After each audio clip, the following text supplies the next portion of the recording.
Henry loves carrots. This is how my day normally starts. With a blue bucket, some happy black sheep. Hey kids, breakfast. Feeding the breakfast club. Yeah. And thinking about making a film for you. Hey Wallace. Bum ba dum bum ba dum ba dum. Oh, hey. Good morning. The sheep are fed. So this is going to be a video about Gordon Cooper and Phase 7. I think it kind of started weirdly, but that's how all these videos start.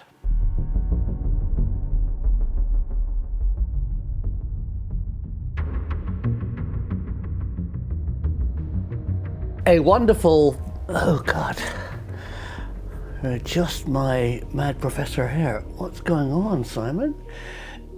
A wonderful patron told me about how Gordon Cooper saw a UFO and filmed it and sent the footage to the CIA and never got any follow-up.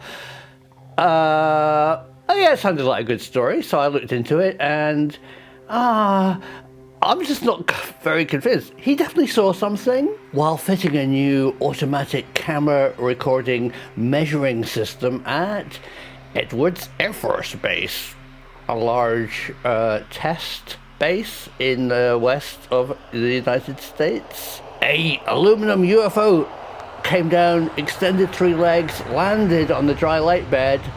They turned the precision measuring cameras onto it, filmed it, it took off and disappeared.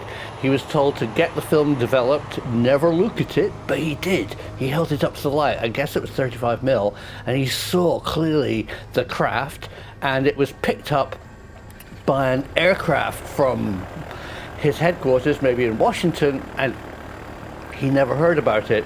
Again, while asking about follow-up of what he saw, he was told it didn't exist. And he said, well, why can't I check what the spooks know about it? And he was told it was above his pay grade and to forget about it. And it kind of bugged him all his life. And it's the famous Edwards Air Force Base flying saucer incident. What I think is, oh, hang on, where did it take place? It took place at America's Test Center. It's a bit like someone going to the York Railway Museum and saying, I saw a strange new train. Well, yeah, no shit, Sherlock. He saw something, it was out there, it wasn't alien, it was a test craft of something, and it was way above his pay grade. He filmed it, and, you know, he was told to forget about it. So really that was my film, so I decided to go and feed the sheep. They said, yummy for breakfast. But then I dug a little deeper into the hull of his Phase 7 orbital flight. The event, Project Mercury's final manned flight in Earth orbit, forerunner to Projects Gemini and Apollo in the nation's space program. Witnesses of the event, the people of the world, on the site in Florida, at television screens throughout North America and Europe, and at radios on other continents. That's the PR hype, you know, it's tra-la, America, and it was amazing. The engineers had put over 100 changes into the rocket and the capsule, and he was going to do over 20 orbits, you know, to the Russians, but also to do some science and to look at human physiology, that word, in space. But that's not what he did. Question to you. When was the Phase 7 blast-off? Yep, it was just after the Cuban Missile Crisis. America was itself about nukes in the Caribbean. They thought they'd found a lot of pesky, rusky missiles in Cuba, but maybe there were more. We should maybe go up to the high ground of low orbit, look down, and see if we can spot any more missiles. That was really the objective of this space mission. 10, 9, 8, 7, 6, 5, 4, 3, 2, 1. The clock is operating. Roger clock. Sigma 7, please 7 on the way. You have to remember, all of NASA is a front. I mean, I love NASA. I've got nothing against NASA. A lot of people don't like NASA. I like NASA. But they're not totally truthful. NASA is an adjunct of American military. The space shuttle was STS, Space Transport System. It's exactly the shape, size, and design to launch spy satellites. And all we got to see was happy astronauts floating around in space. Oh, that was quite good. I should do that again. And that's exactly what the whole of the NASA missions were, really. They were secret, classified military missions with a bit of jovial banter. Roger, you look good here, Gordo. Roger, feels good, buddy. Great sport. 30 seconds and fuel is go. Oxygen is go. Cabin pressure on the top. Fairing altimeter is working. Roger, you're looking beautiful. What an afterburner. That's the beauty. Your clocks are in sync. So what did he really do in space? Well, first of all, I'd like to tell you a story about Chuck Yeager, the man who broke the sound barrier. Yeah. Okay, sorry, Britain. You should have done it first. But he did, in glamorous gladness, and, you know, it was a brave move. He pushed forward and went horizontally faster than Mach 1.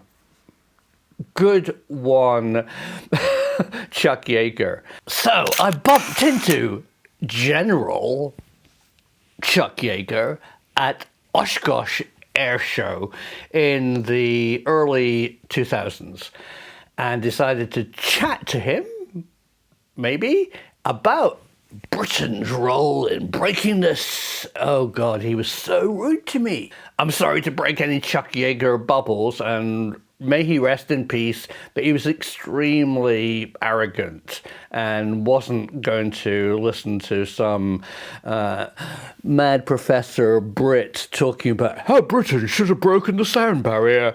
He just dismissed me as a fool. And that's what he did to this 1960s space mission. He called the Gemini and Mercury astronauts spam in the can. And on this mission, they really weren't.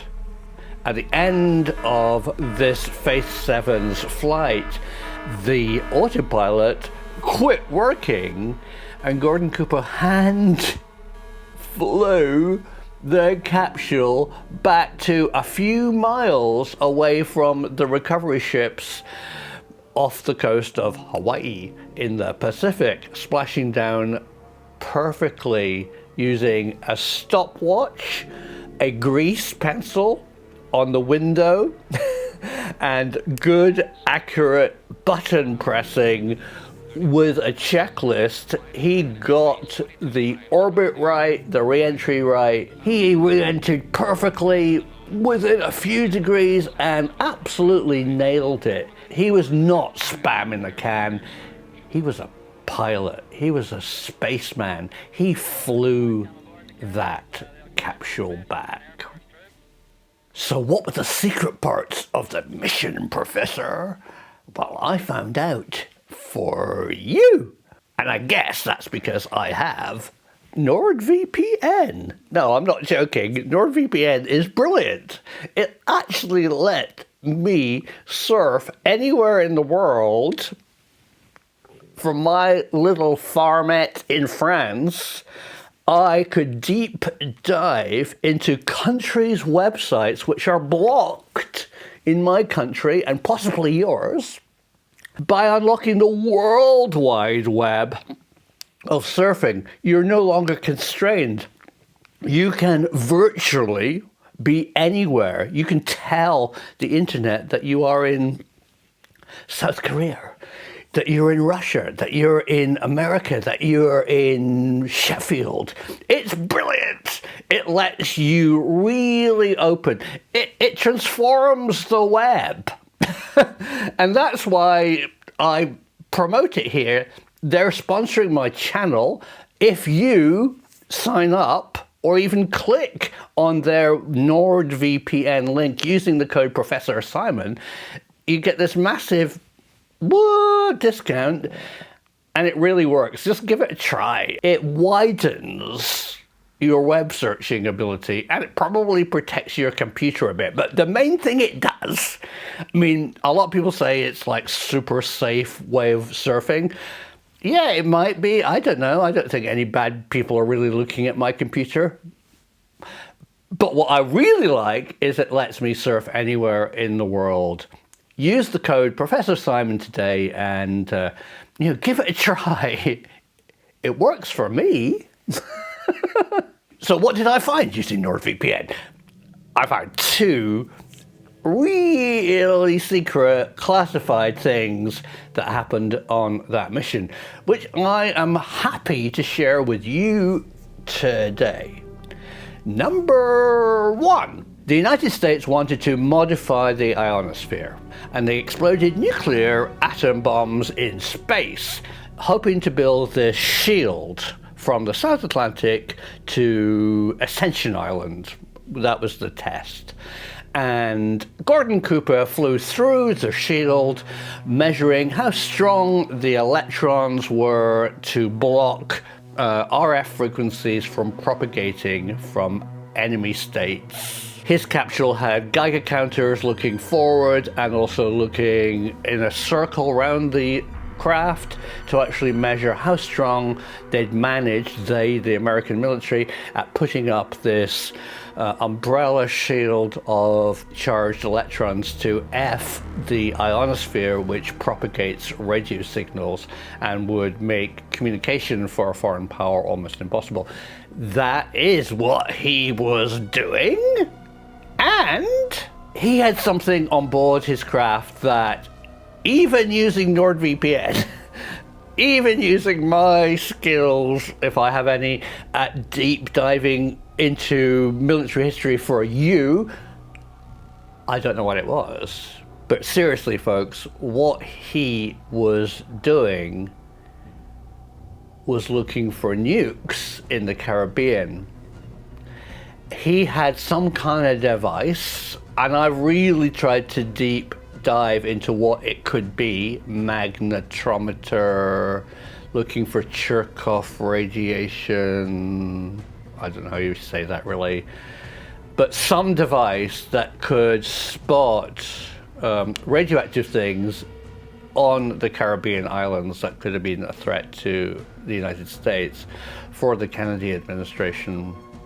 20 orbits over Cuba. I mean, it was, if you look at the way that that capsule orbited the Earth, it was different.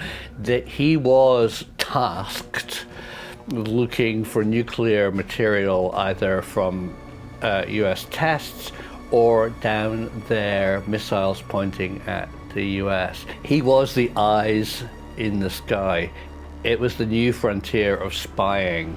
And sure, he said a wonderful little prayer, and sure, he wasn't spamming the can, and sure, he did lots of orbits, and he's a brave guy, and he did lots of cool things. He did a few other experiments, but his main purpose was to look for nuclear things pointing towards the United States. on that day in 1963, the truth was up there. And as a free bonus for you, I thought you might like to see Flight of Faith 7, the original NASA documentary made in 1963.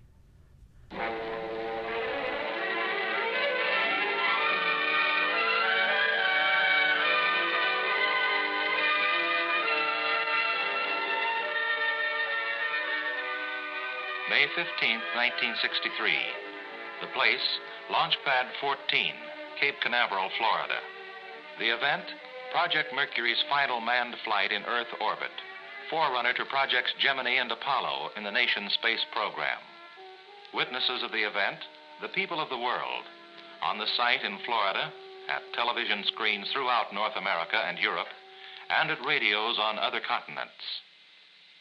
High above Cape Canaveral, an aerial camera records the launch.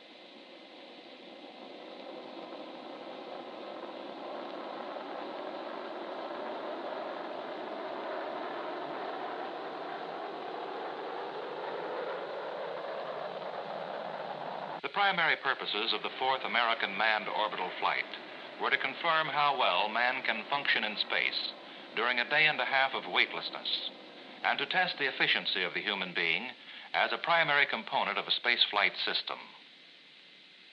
The story then begins and ends with man. Man as a living, thinking element of the spaceflight system, and the man as an individual, the man who named his spacecraft Faith 7, for his faith and for his friends. The individual, Air Force Major and NASA astronaut Leroy Gordon Cooper, Jr. What events in his life led to his selection as the man who would take America's longest stride in space? He began flying at an early age. He soloed at 16. He became an Air Force lieutenant and jet pilot at 22. He also obtained an aeronautical engineering degree and qualified for the daring and methodical work of a test pilot. By the time he was selected as an astronaut, he was a trained, experienced test pilot of supersonic jets. But the demands of spaceflight were new, beyond anything previously demanded, even from a supersonic test engineer. New knowledge was essential, new academic training, from astronomy and celestial navigation to studies such as astrodynamics, spacecraft structures, bioastronautics. As an astronaut, Gordon Cooper entered another world of sensation, such as weightlessness, the absence of gravity, which can be simulated on Earth for only brief periods. He underwent hours of training on centrifuges, experiencing the forces of acceleration. He learned special breathing techniques to help him function under the crushing forces of liftoff and re-entry. He learned firsthand the sensations he would encounter in a tumbling spacecraft, and learned to control the craft's attitude in various dynamic conditions. Astronaut Cooper flew dozens of training missions on the ground in spaceflight simulators. He learned operational procedures and emergency techniques. He became as familiar with his Mercury spacecraft as with his own home. And if something went wrong with that spacecraft, he was trained to survive on the desert, in the open sea, wherever he might be forced to land in an emergency. By the morning of May 15th, 1963, astronaut Gordon Cooper, engineer test pilot, was as ready to orbit the Earth as his own intelligence and the resources of science could make him. Ready as a man, a highly qualified person. But more than that was required. He must also be prepared as the component man, part of the control loop of a spaceflight system. Obtaining medical knowledge of man's mind and body in a period of sustained spaceflight was the most important goal of the mission. To take his temperature, a new oral thermometer was used. When not in use by the astronaut, it is stowed on the right earmuff of the helmet and serves to confirm suit outlet temperature. It consists of a thermistor embedded in a latex probe and has a range from 75 to 105 degrees Fahrenheit. Delicate sensors obtain heartbeat and respiration rates. They're placed on the torso and under each arm at the 6th rib level. An electrolyte material aids in conducting the electrical signals. This tiny microphone is worn by the astronaut for taking his blood pressure. It is positioned over the brachial artery on the upper left arm. To measure his blood pressure, the pilot presses a button on his instrument panel. A special cuff is inflated on his arm, much like those in everyday use in a doctor's office. The electrical outputs of the microphone and cuff pressure, like other bodily measurements, are fed into this single telemetry unit, are converted into electronic signals, and transmitted by radio to doctors on Earth. Repeated use of this exerciser during flight was also programmed to yield additional cardiovascular data on exertion while weightless. Relatively free movement of his hands and arms is possible for the astronaut during normal flight since his suit is not normally pressurized. The atmosphere within his cabin is maintained at a life-supporting pressure. In an emergency, however, should the cabin lose its pressurization, the suit would be automatically pressurized to protect the astronaut. A careful test of the suit is made just before flight to be sure there are no leaks.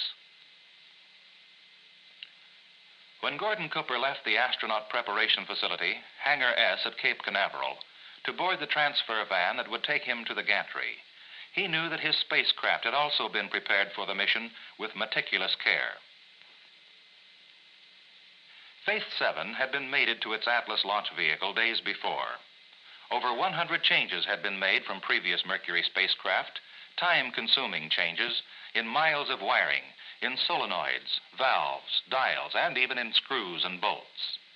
The most important ones, such as removal of the periscope, were designed to reduce weight and increase space for storing greater quantities of consumables, oxygen, attitude control system fuel, food, and water. New instruments, such as cameras, antennas, and a metal sphere with flashing lights. In addition to medical studies, 12 special experiments were scheduled.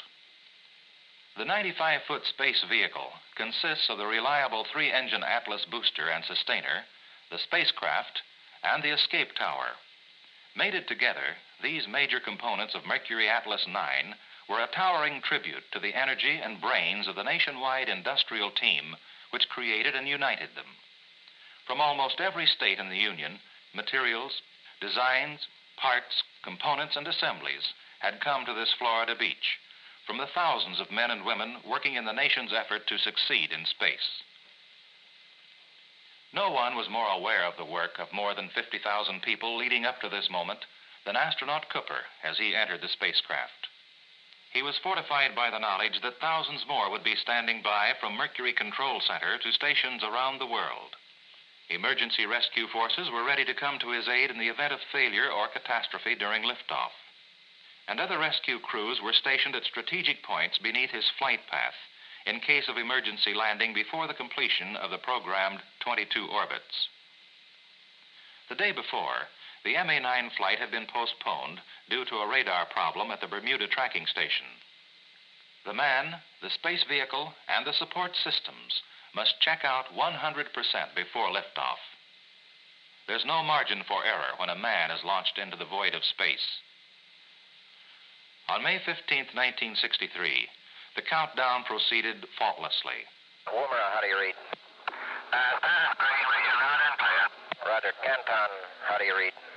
Status is green, clear with background noise. Roger. Around the world, all tracking stations were green for go. This is Texas Capcom, region loud and clear. All status is green. Roger. Eglin M&O, how do you read? Eglin M&O, reading you loud and clear. All status is green.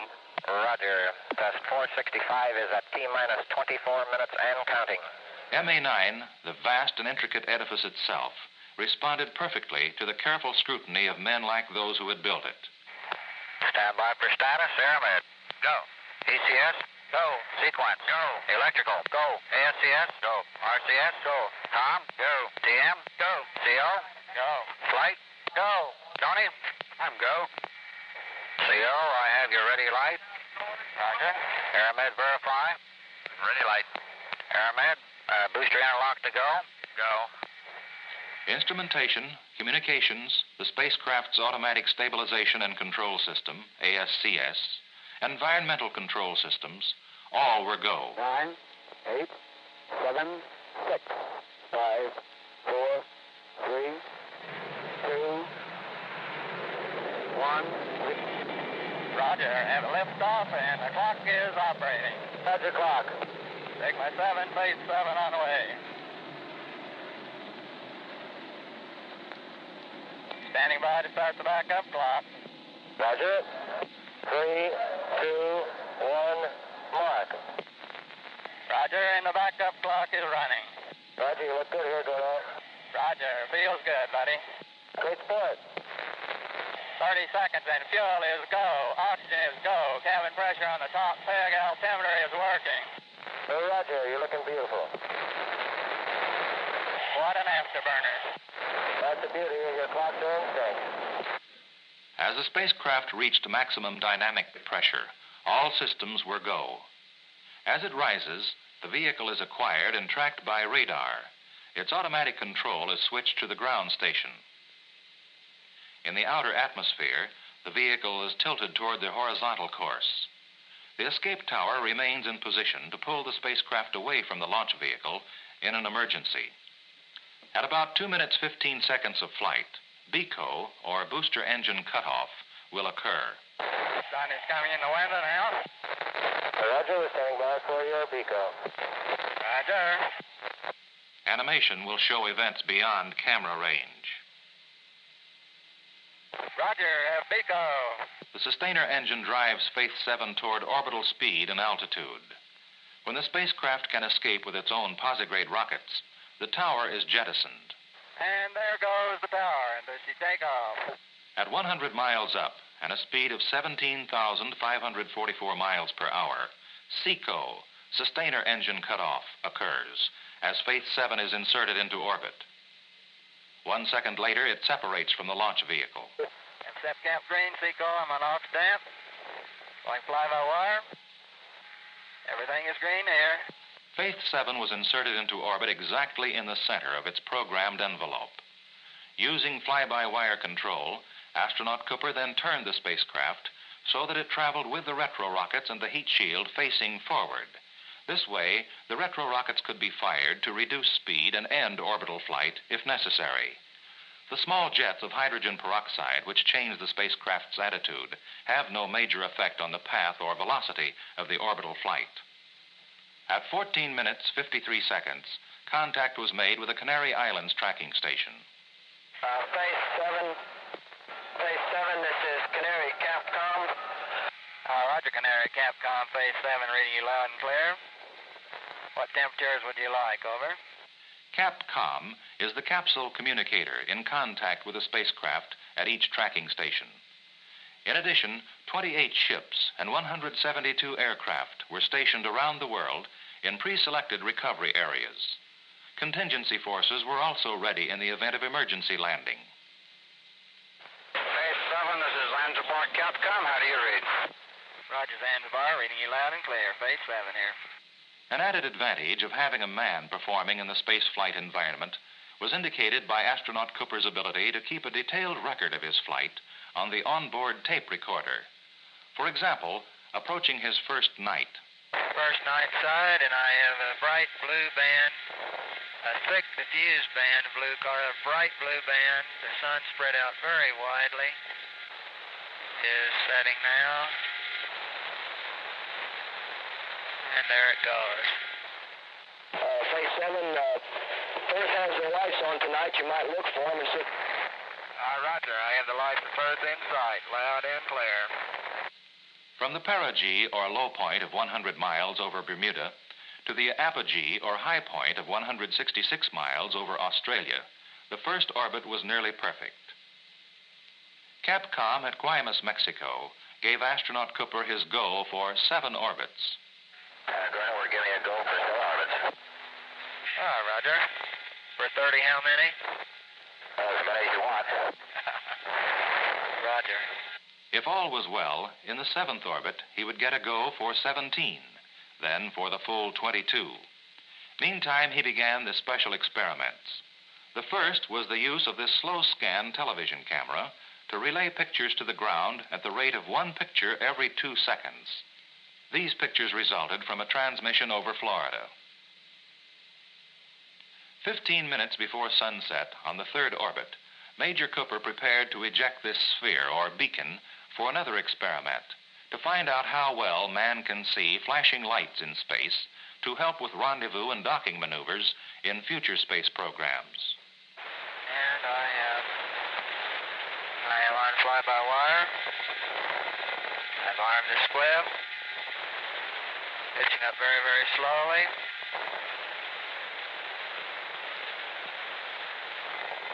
And we'll deploy the flashing light, minus 20 degree point.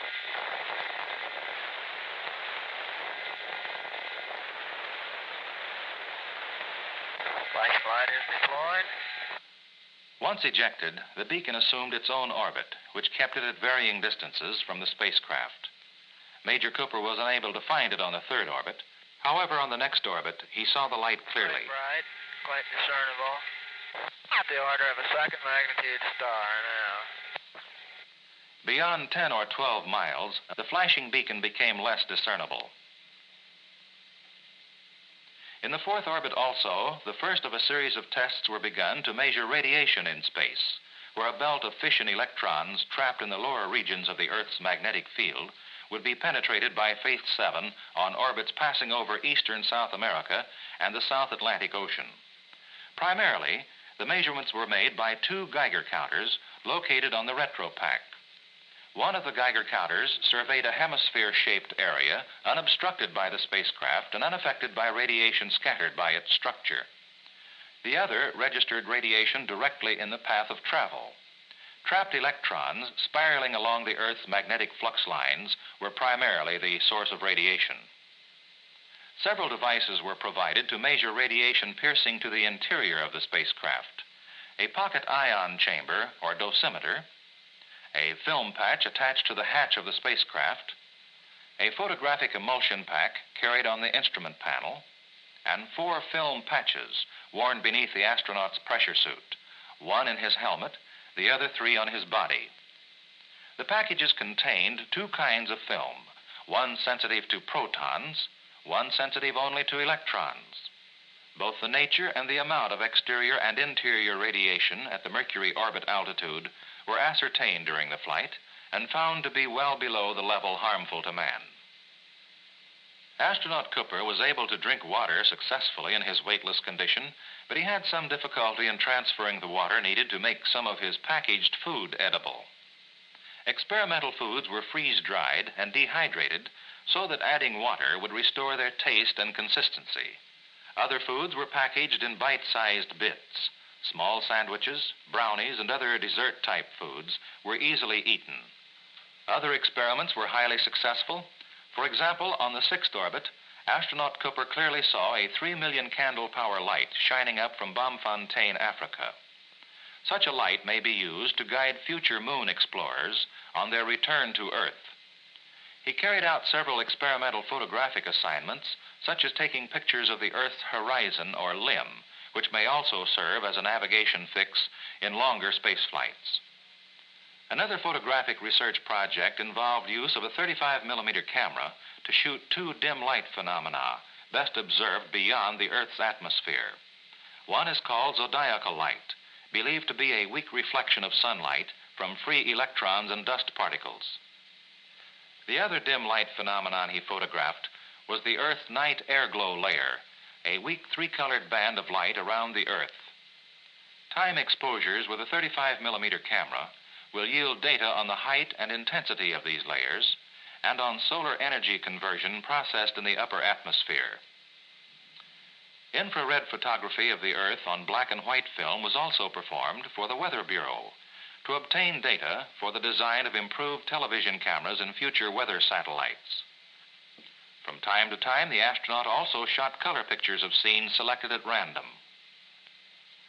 This picture was taken of the Atlas Mountains of Africa. Now, this is a view of the Himalayas, the Philippine Islands. Major Cooper also proved that deep, normal sleep is possible in a weightless condition, beginning his rest period on the 9th orbit. With occasional interruptions for short reports onto his tape recorder, he slept well for several hours. In addition to the telemetered medical data, awake and asleep, on his heart rate, temperature, respiration, and blood pressure, his voice pitch was monitored to determine his psychological condition.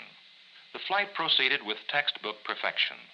Even after the cabin cooling system was turned off and using only the suit cooling system, cabin temperature stabilized at 96 degrees, and suit inlet temperature at 59 degrees Fahrenheit. Far less oxygen and attitude control system fuel were used than had been anticipated. During the 15th night, during his 22nd hour in space, astronaut Cooper recorded a personal prayer, portions of which follow. I would like to take this time to say a little prayer for all the people. Thank you for the privilege of being able to be in this position, be up in this wondrous place, and all these startling, wondrous things that you've created. Be with all our families. Let them know that everything will be okay. We ask you in thy name. Amen. The textbook flight continued. All systems go, all perfect. On his 16th orbit, astronaut Cooper sent greetings to the summit meeting of African statesmen. Hello, Africa. This is astronaut Gordon Cooper speaking from Faith 7. I am right now over 100 miles above Africa, speaking to the Zanzibar station. Just a few minutes ago, I passed Addis Ababa. I want to wish success to your leaders there. Good luck to all of you in Africa. All clear, all systems perfect. Orbits 15, 16, 17, 18. 18 times around the Earth. Orbit 19 began at the 20th minute of the 28th hour. Faith 7 and astronaut Cooper were out of voice contact from Bermuda around more than half the world to Hawaii. Hawaii Capcom, Faith 7. Go ahead, 7. This is Hawaii, regional. Oh, Roger. I wonder if you'd relay to the Cape little situation I had happen, see what they think on it. While turning my warning lights off and back onto dim, my 05G telelight came on in my telelight panel. The .05 gravity light normally comes on after retro rockets have been fired and the spacecraft has begun to fall toward the Earth. It indicates deceleration on encountering the atmosphere. But Faith 7 was maintaining its orbital path and velocity. Therefore, the question was whether the .05 gravity switch alone had been triggered by a short circuit, or whether the entire automatic control system had skipped the programmed retro rocket and re-entry phase. Astronaut Cooper's message was immediately relayed from Hawaii to Mercury Control Center. By the time he passed over Cape Canaveral, beginning his 20th orbit, NASA and contractor engineers had broken down complete schematic diagrams of the spacecraft and were ready to spell out certain tests for the astronaut to make to determine the seriousness of the unscheduled light. By testing the automatic stabilization and control system's ability to acquire attitudes, astronaut Cooper determined that his ASCS system was not operating. He performed more tests and exchanged information directly with tracking stations and by relay with Mercury Control at Cape Canaveral. A machine seldom makes a mistake, but a machine fails. A man must not fail. Between the man in the spacecraft and the men on the ground, it was determined that astronaut Cooper would have to fire his retro rockets and control re-entry by hand. His autopilot had failed. Without a man to bring the ship down safely, the spacecraft and the mission's most valuable data would have been lost. The task was difficult, but the man was trained. On his final orbit, astronaut Cooper completed final checklists for retrofire and re-entry, reported final data. Each error of 1 second in timing would cause a 5-mile error in landing point. Near midway, at the selected recovery area for the 22nd orbit, the carrier Kearsarge, smaller rescue ships and aircraft had been alerted and were ready for emergency procedures. A minute error in Faith 7's re-entry attitude could also result in a perilous under- or overshoot of the recovery area. At the 30th second of the 56th minute of the 33rd hour of flight, astronaut Cooper contacted John Glenn on the coastal Century, Quebec, near Japan. I'm looking for lots of experience on this flight. You're going to get it. 10 seconds before the 34th hour of flight, to assist astronaut Cooper in the critical timing, John Glenn began the final countdown. 10, 9, 8, 7, 6, squib arm, 4, 3, 2, 1, fire. Roger, green on air.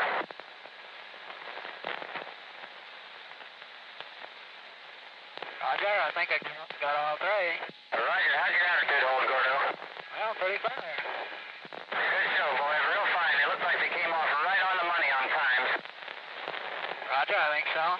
Astronaut Cooper had fired the retro rockets on the second. He jettisoned his retro pack. As the tremendous speed of the spacecraft re-entering the atmosphere built up a temperature of 3,000 degrees Fahrenheit, the ionized air cut off radio contact for a short time. Now it was a matter of waiting, hoping for contact to be reestablished, hoping for accuracy, hoping the chutes would open and hold. Faith 7 was picked up by radar 184 miles out and falling fast. Shortly thereafter, the main parachute was sighted.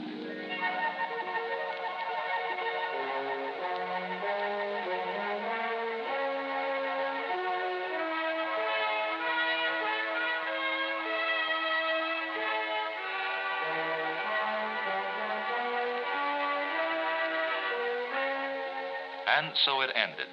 34 hours, 20 minutes, 31 seconds. The flight of a man in space 22 times around the Earth, 540,000 miles, farther than to the moon and back, ended within seconds of its program time and within 4.5 miles of the carrier Kearsarge. Roger, I'd like to come aboard the carrier if they'll grant me permission for an Air Force troop. The flight of Faith 7 was over. A great deal of data was still to be gathered. But from the immediate medical checkout of the astronaut before he emerged from the spacecraft to preliminary post-flight analyses, the flight seemed to have proved man's capability of efficient functioning in a period of prolonged weightlessness in space. As a pilot, astronaut Cooper had come a long way from the time as a 6-year-old he was allowed to handle the controls of his father's old single-engine biplane. As a man, he had once again provided proof in a deed of valor that individual men will risk or give their lives so that all men may ascend from ignorance into the light of greater knowledge. In the words of President Kennedy, peace has their victories as well as war, and this was one of the victories for the human spirit today.